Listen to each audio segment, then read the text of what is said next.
Hi everyone, welcome to THT, and today we are going to talk about the new expansion for Star Wars Limited. It's going to be called the Lawless Time, and it's going to be releasing in March 2026, and it's going to be a very exciting set and a very important set for Star Wars Limited for the reason I'll explain in this video. I'll give my first impression about the very few cards that we've been spoiled alongside the new mechanics. So without further ado, let's get into it.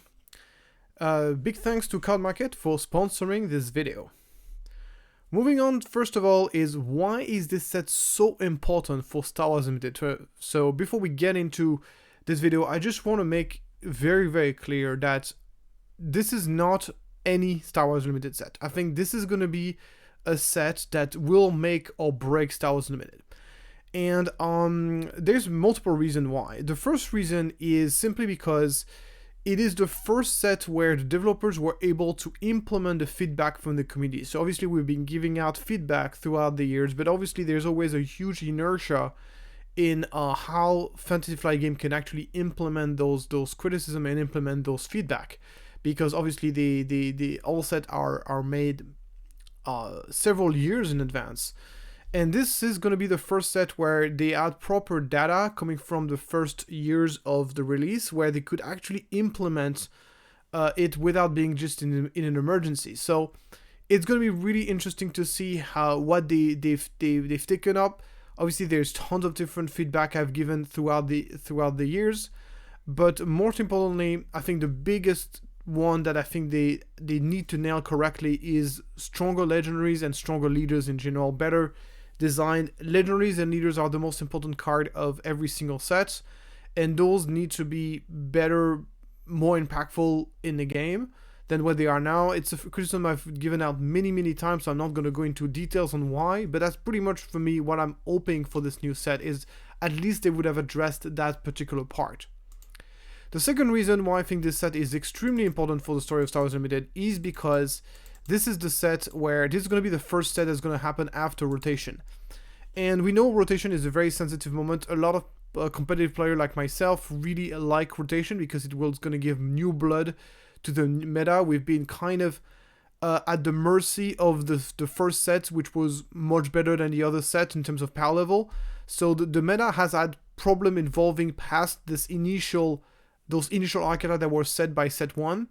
And rotation is going to change that, which is going to make things super exciting, at least to me. But I know that there's a lot of people out there, specifically more casual players, or players who are maybe not as deep into the game, where for them rotation is a huge turn off. So I hope that FFG will convince them to stick to the game after the rotation. And I think one of the big factors that's going to make rotation a success will be the handling of Eternal format, which we'll talk about in a different video, but more directly related to a Lawless Time. I think a Lawless Time as an expansion is going to be super key to the success of rotation. If Lawless Time is a successful, fun set, rotation will go much smoother than otherwise. So this is, as I said, after set 1, probably one of the most important sets we've ever seen in Star Wars Limited. It's a really cornerstone to where the game is going to go for the next few years, so I really hope it's going to be a success. And we're going to start off with, so the theme of the set is going to be, again, it's going to be the bounty hunter. It's going to be the whole kind of bounty hunter, like shenanigan, underworld aspect of the game, which we already had that theme. It's the first time in Star Wars Limited as well that we're going to have the theme being revisited, because we had this initially in Shadow of the Galaxy. We already had that theme in there, so it's going to be once again used in this set. But they're going to take, of course, a different angle to approach it, which is going to be great. And the first mechanic of the set is going to be the multicolor neutral cards. So, by example, this is not a multicolor neutral, this is a multicolor heroism. But basically what I mean by this is that in Star Wars Limited so far, we either add one of the 4 main aspects combined with our heroism or villainy, or we add double aspect card. But we've never had double aspect card that were not villainy nor heroism. So this is actually the first triple aspect requirement card, but we also have double aspect neutral cards that we're going to be reviewing later on in this video. And why is this so special for the game? First of all, This is something I've been looking forward for a very long time in Star Wars Unlimited. Actually, I've asked for this right away from set 2 because I thought that this was going to be a core part of the game, that heroism and villainy was going to be the main pairings, but we're going to have also neutral pairings, and I thought that a set related to Underworld or to the Bounty Hunters would be a perfect opportunities to introduce this, because they are not villainy nor heroism, they are kind of in between. So, but they decided to keep this for much later on in the game lifespan, and I'm really super glad they have it. So why am I super excited about this mechanic? First of all, it's going to be a great mechanic because it's going to multiply the deck building possibilities. Now, right now, we have basically all the different, we have basically 8 color combinations that are popular. So the 4 aspects combination, plus their villainy heroism counterpart. So it's actually more than 8. But anyway, we have those aspect combinations in the game. But this is going to be if double aspects that doesn't have heroism nor villainy, or does have heroism and villainy on top of this, it's going to multiply the different possibilities of different color combination that we can have in the game. So now the big question we're probably asking is it going to be a core mechanic of the set or just a gimmick? What I mean by this is that they could either just make this so, oh yeah, we got a couple of leaders that have synergies with having cards of different colors, which we already seen in the set, and I'm going to review later on in this video, or is it going to be just, okay, now it's going to be possible to build a competitive deck that has 2 aspect combination, and that doesn't play heroism or villainy. So we don't know it yet to how far they're going to go with the mechanic. I hope they go as far as they can, because I think it's going to be super relevant. Something, of course, that is going to be absolutely essential for this, if you really want to have multicolor archetypes that don't play heroism nor villainy to be viable, is that we need to have leaders that are not villainy, not heroism, that have 2 aspect combination that actually are strong. So we already have one, which is DJ, but unfortunately, not only is he not pushed enough, but also his aspect combination is double yellow, which obviously is very limited. So a card like this, but obviously a lot more pushed, with a lot more combination, and of course, a whole slew of cards to support that specific color combination would be absolutely great, and I'm really looking forward to see if they're going to be willing to push it that far.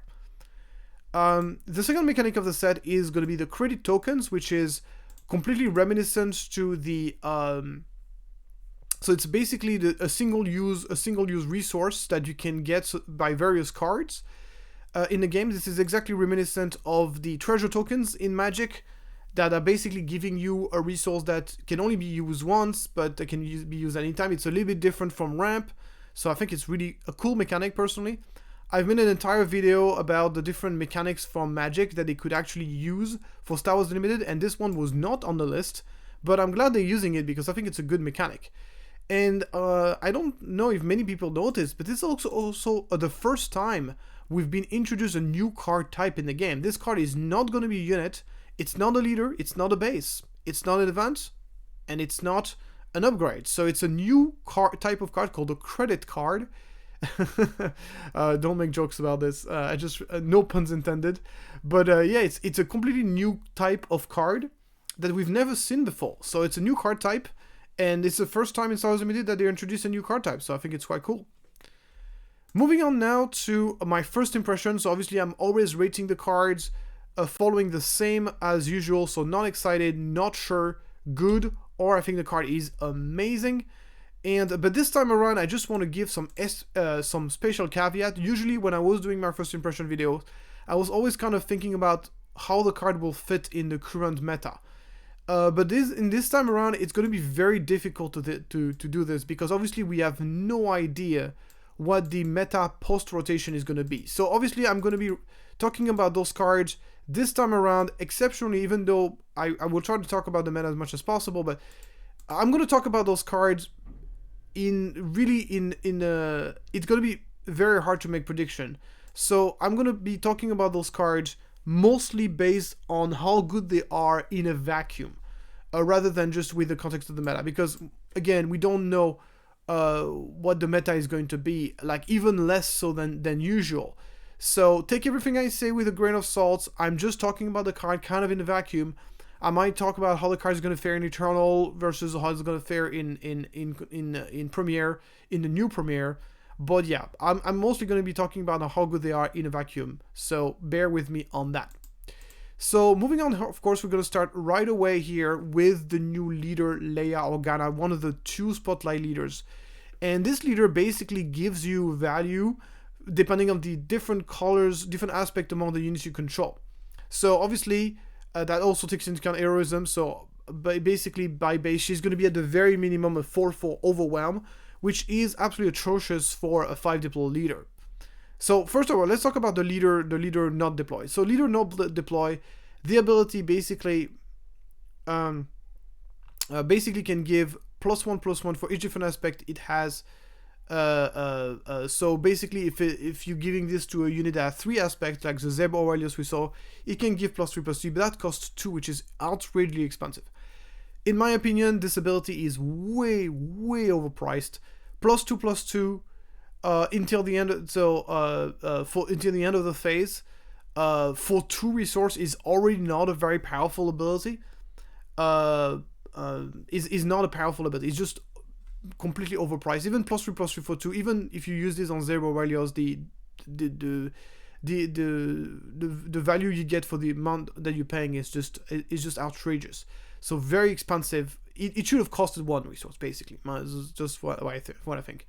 How about the leader deploy? I think the leader deploy is not better, unfortunately. I mean, she's going to be minimum a 4/4 for 5 overwhelm. If you get another unit that is a different color of Leia, she's going to be a 5/5, which honestly is what you can expect her to be most of the time. You can expect her to be a 5/5. Obviously, there is ways in the new set. There's going to be a new base, which allows you to ignore aspect penalty for a unit.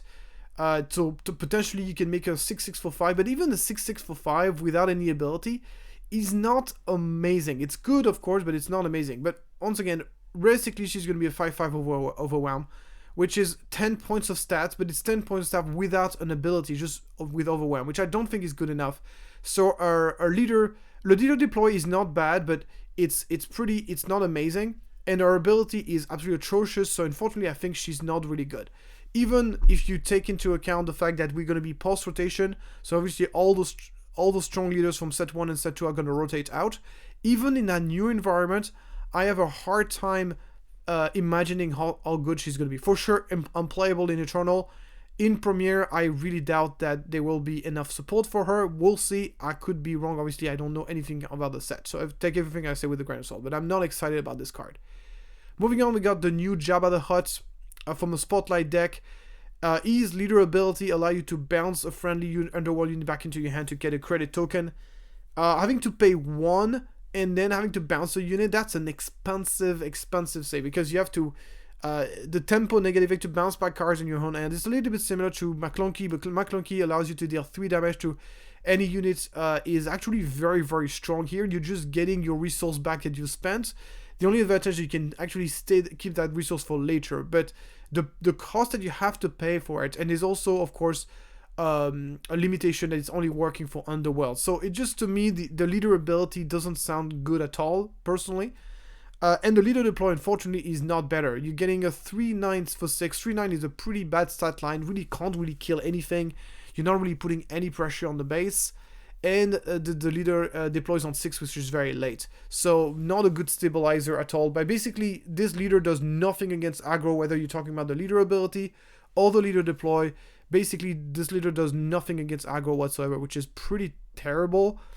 The only redeeming quality about Jabba the Hutt is like the ability is actually pretty powerful. You can actually give an ambush for free to a unit if you use the credit to be able to play it. So assuming you manage to get enough credit token before you deploy Jabba, and you get to use this a couple of times, that's a very nice. But once again, that's a lot of if. You need to have a lot of credit token saved up whenever the deploy happens. And then you need, of course, to have good targets. So for me, it's a lot of work for not much gain. I don't think this is going to be good. Moving on now to the new Zeb Orelios. They are the first card in Star Wars Limited to have 3 aspect limitations. So obviously that's a downside. But obviously the blue red-white aspect combination has been quite of a popular one, at least post-rotation. We'll see how it goes after rotation. But basically, the unit itself is quite good. Rebel and Spectre, so 2 relevant traits. 4/4 Sentinel, so keep in mind that it's Rebel, that means that you can use Kanan Jarrus to actually give him a shield, which is pretty strong on a Sentinel unit. Kanan Jarrus will be legal after rotation, and the one play ability is quite strong. Deals 3 damage to a ground unit and 5 damage if you happen to have a yellow or green card in play, which is going to be difficult. Once again, there's now a base that allows you to play card out of aspect. We'll see how much it combines, but I think the card is decent even without the bonus, the 5 damage bonus. I think the card is quite decent. Like, for example, you can basically trade and stay alive against almost any 5 deploy leader in the game, the exception of Talzin, I believe. So basically, the leader comes out, you deal 3 damage to it, and against a 3/7 deploy leader, you deal 3 damage to it. Then he attacks into you, and he dies, and you stay alive, which is pretty nice. So I think the card is quite good.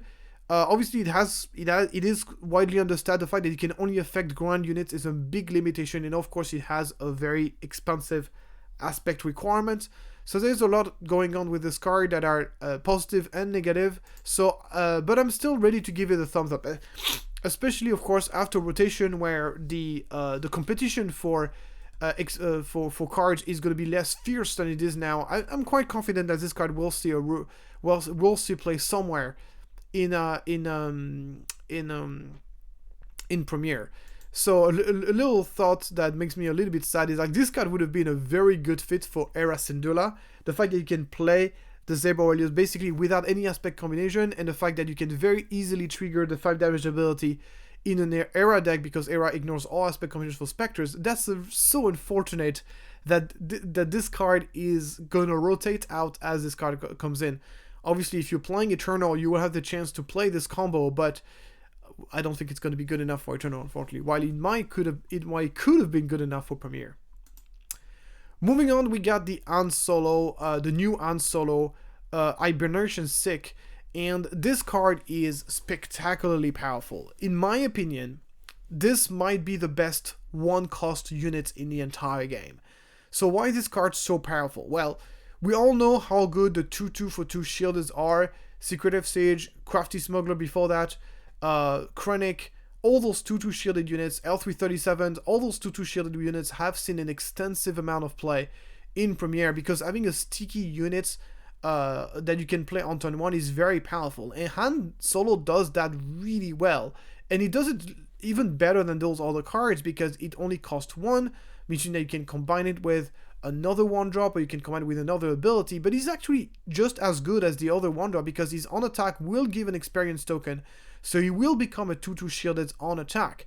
And the fact that it's not a 2/2 shielded when it comes to play is not really that relevant because he's protected by his shield anyway. So the fact that he's a 1/1, so obviously very vulnerable unit, is not super relevant because of the shield. Your opponent will have to generate to use a substantial amount of resources to actually kill it. There's really not that big of a difference between killing a 2/2 shielded units early on in the game and a 1/1. Like, there's very few cases where this would actually make any difference.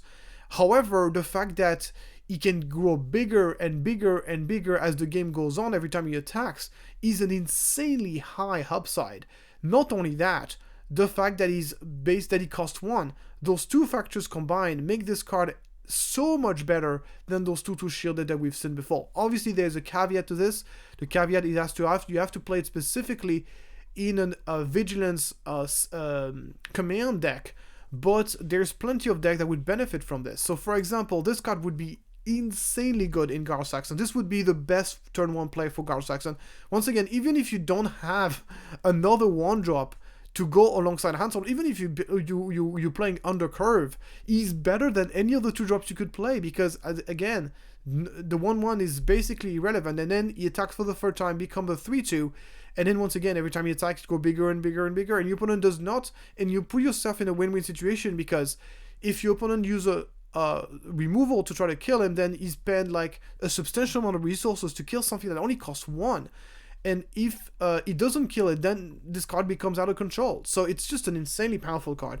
Another leader that really loves this is Rey. Basically, you're playing this in Rey Data Vault. For example, you can play Han Solo and you can give him an experience, so he becomes a 2/2 shielded right from the get-go, and then on next time he attacks, he's become a 3/3 shielded. This is just an insanely powerful card. It is, in my opinion, well worthy of the amazing first impression here. In my opinion, it's going to see a tremendous amount of play in Eternal for sure. It is one of the best card. It is the best one cost units in the entire game, in my opinion. It's better than Greedo, in my opinion. So now let's talk a little bit about this card in Premiere. How would this card be in Premiere? Obviously, it would be a lot worse in Premiere because we don't have all those crazy interactions here. But I still think that if you're playing a green-blue deck, you're probably playing this card even regardless of what deck you're playing, because it's just a really solid card in general. Obviously, you can combine it with the new Chancellor Palpatine, so you can play turn 1 and then use the Chancellor Palpatine on turn 1 anyways. You could also combine this with the new Leia, where you can give him a shield on turn 1, an experience on turn 1, just like Rey. The only problem here is that you need to be able to disclose a card that is not green, not blue, which might not be easy to do. But yeah, anyway, it's a very strong card, and yeah. And a huge boost to, especially Gar Saxon was actually struggling to find good turn draw play. I'm talking about the Gar Saxon ECL version. So really, really strong card. Also, it's a rebel, which means that you can fetch it of Mon Mothma in Rey Data Vault, which is very relevant as well. Moving on now to the first legendary spoil for this set. This is Hondo Ohnaka, and it is going to be our Vigilance Cunning card. I'm personally not very excited about this card. So yes, it does have a lot of stats. It's really hard to kill. 7 health unit for a 5-drop is a lot, so it's not an easy card to kill. But unfortunately, what's the point of having a lot of health if you're not really protecting anything? In this case, only 3 attack is already very small. Unit that has no immediate impact on the game for a 5-drop, that's a big deal. And the ability is kind of meh. So I know that if you're coming from Magic, you're probably telling yourself, this is amazing. This is card advantage every turn. You're drawing a card every turn. The problem is, like in Star Wars Unlimited, drawing card is not as powerful as it is in other card games. And not only that, the problem with this card is that you only get the card if you actually want to play the card from the top of your deck, which you might not. The odds that you actually want to play the card from the top of your deck rather than card from your hand is actually fairly small. And that's the reason why, for example, the Ezra Bridger from the 3/4 for 3 from Spark of Rebellion doesn't actually, if you ever play that card and you're attacking with Ezra, you actually relatively rarely would play the card from the top of the deck. And the reason being is because, I mean, you would do it sometimes just because of action cheating, because it allows you to attack and play a card and use your resource at the same time. So for action cheating, you would do it. But in this case, you don't get the action cheating because it's an action card, an action ability. That means that you only get to play once per turn, by the way. So you actually don't even get the action cheating from Ezra. So basically, the only way you would use the ability is if the card that is on top of the deck is better than any other card in your hand, which is very, very, very rarely going to be the case. So the ability is not amazing, not great. Yes, there's synergies around cards. Looking at the top card of the deck, you can synergize with this with other abilities, but yeah, I think overall the card doesn't really bring enough for a 5-drop that has no immediate impact on the game. So I don't think it's a very good card. Moving on to the new base, the Daimyo Palace, and this is going to be one of the common base. It hasn't been confirmed, but we can assume that there's going to be this card available in all the different colors, and basically it allows you to basically play a card from your hand and ignoring one of the aspect penalty. The caveat is that it can only be used once per game. It's an epic action. So obviously we know basically what needs to be the power level of an epic action to be worth it. We've seen right now the 2 main bases that have seen significant amount of play in Star Wars Unlimited, with their epic action as ECL, Energy Conversion Lab, of course, and Tarkin Town. Is obviously this base has 2 more HP, so we expect the epic action to be a little bit worse. But in my opinion, I don't think this epic action is worth it for 3 HP on your base. So you're losing 3 HP on your base, which is very significant. And only once per game, there's going to be 1 card that you can play without the aspect penalty. And the awkward part with this is that, so let's talk in terms of deck building here. If you are building a deck with this card in mind, you might, let's say you want to play something like, I don't know, you want to play Surprise Strike in your aggro deck or whatever. The problem is, like, this is only usable, what if you never draw Surprise Strike? Then you basically don't use the ability. We know, for example, that in Tarkin, if you're playing Tarkin Town and you're playing Energy Conversion Lab, most of the games where you don't get to use the ability are mostly games that you've lost, because now you have 5 less HP than your opponent, and you actually don't get an upside because you didn't get the ability. So basically, you only want to play ECL and Tarkin Town in decks that you know for sure will be able to use the ability throughout the game, even in aggressive matchups. So here you kind of have a very tough deck building decision. It's like, do you play a lot of out of aspect cards in your deck in order to guarantee your chance that you're going to be able to use the ability, or are you using, but then you're taking the risk of just you using once, and then you got all those out of aspect cards in your hand that you can't use anymore because it's only usable once per game? Or do you play very few out of aspect cards in the game, then you're not in a risk of getting in that awkward spot, but then you're also taking the risk of not being able to use the ability at all. So that's really just a very, very tough decision. So overall, I don't think the card is very good, especially if you compare it to the Force Base, for example. Force Base, basically those kind of cards are similar, because Force Base, you're basically saying, okay, you are going to give up 2 HP on your base, but then you're going to be able to play all those cards that basically uses the Force that are very, very powerful. And Daimyo Palace kind of say the same thing. It's like, you are losing 3 HP on your base, so then you can add all those cards that you shouldn't be able to play in the deck that you can play because you can ignore the aspect penalty. The thing is, what makes Shadow Intercity and the Force Base so much better is that it's usable multiple times. You're going to be able to collect the Force multiple times per game, meaning that you're going to be able to use a substantial amount. You might be able to play, typically a Force deck will be able to use the Force 2, 3, or 4 times per game easily, while this is only a one-use thing. And also you get 1 more HP, which is also significant. So overall, the long story short is, like, I don't think this is very good. I'm going to give this a maybe just because I think there are specific decks, not only some sort of combo decks that could benefit from being able to play a card out of aspect. Imagine, for example, a deck like you playing, let's say you have the yellow version of that card, and you're playing Grand Inquisitor, and you want to be able to play the Tragedy of God Plagueis Darth Traya combo. This allows you to ignore the Darth Traya, the Plagueis aspect, which allows you to play the combo on turn 4, which makes the combo a lot stronger. Obviously, this might not be the best example because this combo is quite weak, but imagine on a much more powerful combo. I can see a world where being able to ignore an aspect combination of 1 card at one specific moment would just make the deck so much better. So I don't think this is going to be a good card in general, but I can definitely see some very specific scenarios, especially in combo decks, where this could be a thing. Moving on to the next card is the Salacious Crumb. So this is the big boy. It's pretty mediocre. Basically, a drop with no immediate impact on the game. That means that for the card to be playable, it needs to have at least a way to protect itself, or at least needs to do something when it dies. Unfortunately, the Salacious Crumb does none of those things. It has a lot of stats, but there's just plenty of decks that are simply faster, that will kill you before you get to use this, or simply will just use any removal to kill it. So a drop with no immediate impact on the game is not great. The ability is also quite inconsistent. You need to have a significantly large unit to put from your discard pile and to be able to use that, so it's really, really not a good card at all.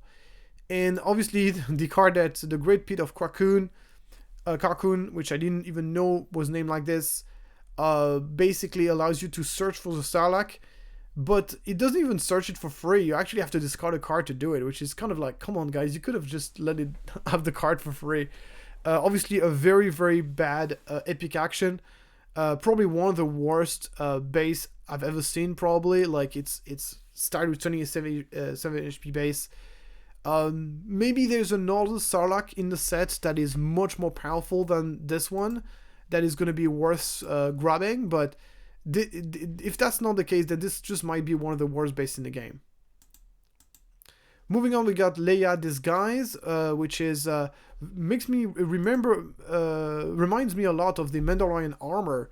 Kind of gives a +4 point of stats and give a shield. But the Mandalorian armor worked on any Mandalorian, while this one only worked on Leia, which is a lot more restrictive. The gains the underworld trait is very much just a flavor thing. There's no really any impact on the game.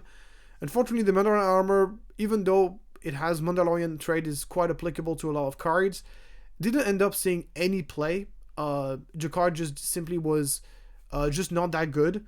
So I don't see any reason why Leia Disguise would see any more play, even though it's even more restrictive. Granted, +2/+2 shield is a bit better than +1/+3 shield, but even so, I think it's just not that good. Moving on, we got a new R2-D2, and as it is now the tradition with Fantasy Flight games, almost every single R2-D2 is actually quite good. I don't think we've seen a single bad R2-D2 so far, at least. There's one from Battle for Hoth, which is terrible, but all the one that appears from the regular sets are very, very strong, and this one is no exception. It's basically a new version of Mon Mothma, but it's better than Mon Mothma because it can search for... So if R2-D2 is the only card that you have in play, then it's going to search for a green card or a white card, and obviously if you have a blue card or any other combination, or any other colors that you might have in play, you can search for then pretty much anything you want. So it's a lot less restrictive than Mon Mothma as an ability, with Mon Mothma could only search for rebels. And it's also, R2-D2 is also a rebel himself, which is really nice. Actually, fun story, R2-D2 can also search Mon Mothma and vice versa, which is kind of cool. They can search each other. So you can create like a green-white value, crazy value deck. So I think this card is going to see a lot of play in Premiere for sure. And it might also see some play in Eternal. Moving on, we got the Jaunty Light Freighter, and this card basically is big depending on the amount of different aspects you control. Once again, so expected, you're gonna be basically a 4/4 on average, I would say. 4/4 for 4 vehicle transport is not amazing. I think the only way it's good if you manage to make it at least a 5/5. Then at 5/5 it starts to become like a real threat, but that's really difficult to do. Once again, you need to... I think it's very unlikely to be good. Getting this consistently as a 5/5 is going to be very difficult. There's also, of course, many cases in Star Wars Limited you simply don't have a bold, which happens quite often, and then the card is just a 3/3 for 4. The floor for this card is very, very low, and the ceiling is high, but the ceiling is hard to obtain. Moving on, we got a new Dr. Afra unit. She's basically 4/5 for 4 is not an amazing stat line. The ability only works on attack, gives you card advantage, which again in Star Wars Limited is not super crucial. I don't think she's bad, but I just think there's better cards to play. Like, even if you talk about what's going to be legal after rotation, Zito Marge would be legal, Quinlan Voss would be legal. Those two cards, in my opinion, are better than Dr. Afra. Obviously, those are a little bit more aggressive, while this one is a bit more value focused. But red decks are most likely aggressive decks in general, so I have a hard time seeing a world where you would play Afra over those two other cards.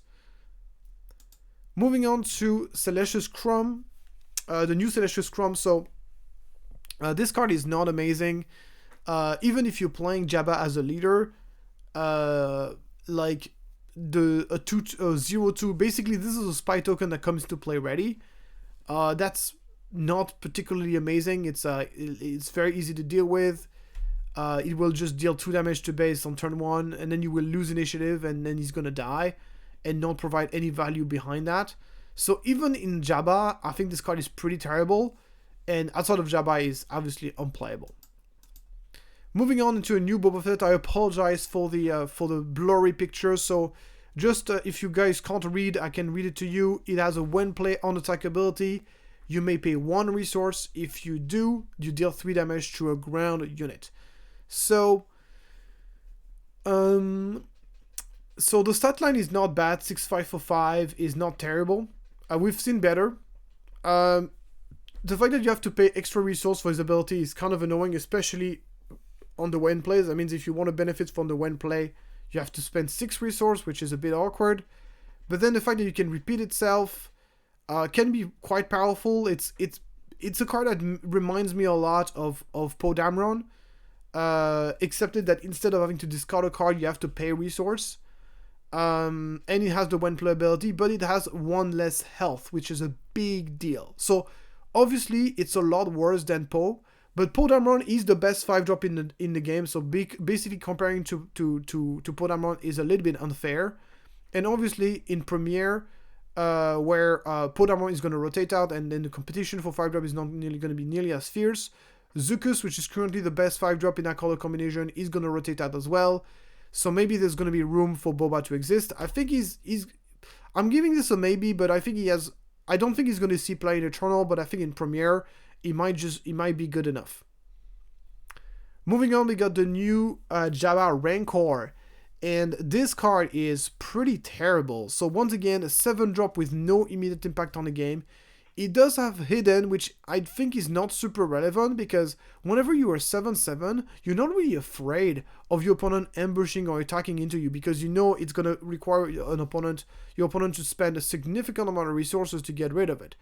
But you're afraid of removal, and hidden is not protecting you against removal. So this is the thing. Once again, 7-drop with no immediate impact on the board and no protective ability against the stuff that you actually care about. And then the on-attack ability is, again, situational, only works on ground units again, and your opponent gets to choose where the damage goes. So yeah, it's a mediocre card. There's no way a 7-drop like this will see any play in Constructed. Before we continue with this video, I just would like to let you know that you can pick up Blue Ace on Card Market for 60 cents. This card is honestly one of the best rare in the set. Very, very powerful card. That it's going to see play in Eternal, and we'll see a lot of play in Premiere after rotation, so pick it up while they're cheap. Moving on, we got Unmarked Credit, which very simply gives you a credit token, which as I said is a resource that you can use once, and you can use but you can only use you can use once to reduce the cost of something. So I think this card is actually, I think it has a chance to see play. It does an effect that is very unique. There's no other card in the game that does something like this. So I can totally see this card seeing play. It's obviously going to be a maybe. This is the kind of card that typically you want to play in a combo deck. You're playing this in preparation to get yourself. So for example, let's say, once again, I'm taking that example, not because it's strong, but just because it's the simplest combo that we've seen so far. You're playing the Guana Inquisitor Triad deck. You're playing Triad on turn 2. You're playing this card on turn 1. Then on turn 2, you're playing Triad. On turn 3, you use the base that ignore aspect penalty, and you use the credit tokens you've stored, and you can play Dark Plagueis on turn 3, and you basically can win the game on turn 3 using that card. So it's typically that kind of shenanigans you can do with this. Obviously, there's many other use, and you might see this just in a... It's a very combo-y card, but it doesn't have to be played in a combo deck, of course. It does something very unique. I don't know if it's going to see play, but to me, it has a chance to. Moving on to Qui-Gon Jinn. Qui-Gon Jinn is a pretty interesting card. So he's a 3/5 Sentinels for 4. Keep in mind, a 3/5 for 4 Sentinels is not amazing. We have much better Sentinels, like if you compare this, of course, to... but yeah, 3/5 for 4 Sentinel is not a bad rate to begin with. Especially in a color that doesn't have access to great Sentinels. Mono Yellow is a combination that never had access to good Sentinels before, so this is really a big deal for them to have a good Sentinel, to have a decent Sentinel. And then the one play ability basically allow you to filter your deck and put some cards in your discard pile. And it's not amazing, but if you have synergies that interact with the discard pile, like for example Anakin Skywalker, when you can put cards in your discard to make Anakin bigger, then this is where the abilities start to become really powerful. So in my view, I'm going to give this one a maybe. If you're in the need of a Sentinel that had, and you're playing a deck that has synergies with the discard pile, I think Qui-Gon Jinn is a good choice. And he's going to be basically the best. It might just be the best Sentinels you get access to in Mono Yellow. Moving on, we got the Hans Golden Dice.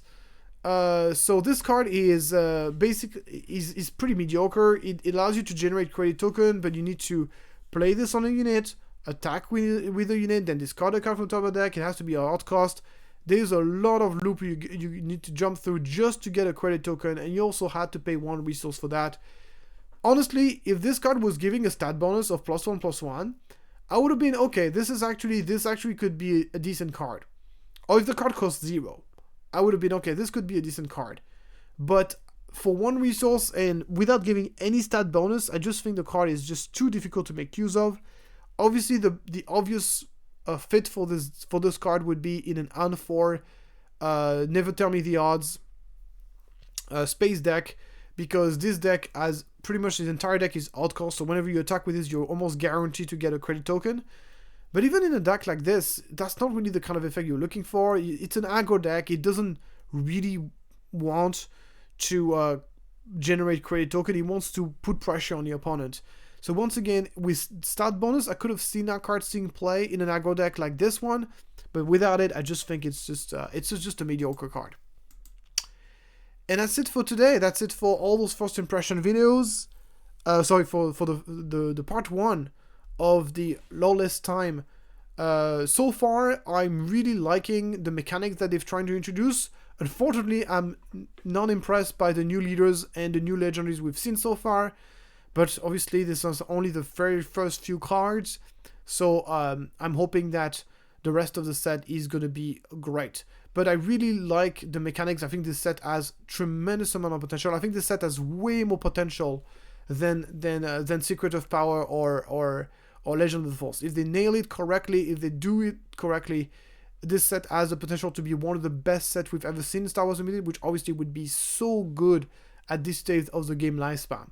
But so far, at least the legendaries, not so impressed about them. But the rest of the cards, there's some pretty good ones. So looking forward to it, and let me know in the comments below what you think about the new set. What are your hopes for a Lawless time? And I'll see you next time.